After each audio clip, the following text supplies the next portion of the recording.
ನಮ್ಮ ಬದುಕೇ ಒಂದು ಹೋರಾಟ. ಈ ಹೋರಾಟದಲ್ಲಿ ನಾವು ಮಾಡುವ ಕಾರ್ಯವನ್ನು ಪ್ರಾಮಾಣಿಕವಾಗಿ ಮಾಡಬೇಕು. ಏನು ಆಗಬೇಕೋ ಅದು ಆಗೇ ತೀರುತ್ತದೆ. ಅದನ್ನು ತಡೆಯಲು ನಮ್ಮಿಂದ ಸಾಧ್ಯವಿಲ್ಲ. ಸತ್ಯದ ದಾರಿಯಲ್ಲಿ ಹೋಗು. ನೀನು ನಡೆಯುವಾಗ ಪಾತಾಳಕ್ಕೆ ಬಿದ್ದರೆ ನಿನ್ನನ್ನು ಮೇಲೆತ್ತಲು ನಾನು ಬಂದೇ ಬರುತ್ತೇನೆ.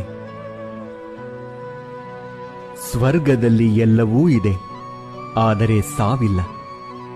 ಭಗವದ್ಗೀತೆಯಲ್ಲಿ ಎಲ್ಲವೂ ಇದೆ, ಆದರೆ ಸುಳ್ಳಿಲ್ಲ. ಜಗತ್ತಿನಲ್ಲಿ ಎಲ್ಲವೂ ಇದೆ, ನೆಮ್ಮದಿಯಿಲ್ಲ. ಇವತ್ತಿನ ಎಲ್ಲಾ ಮಾನವರಲ್ಲಿ ಎಲ್ಲವೂ ಇದೆ, ಆದರೆ ಶಾಂತಿಯಿಲ್ಲ. ನಮ್ಮ ಬದುಕೇ ಒಂದು ಹೋರಾಟ.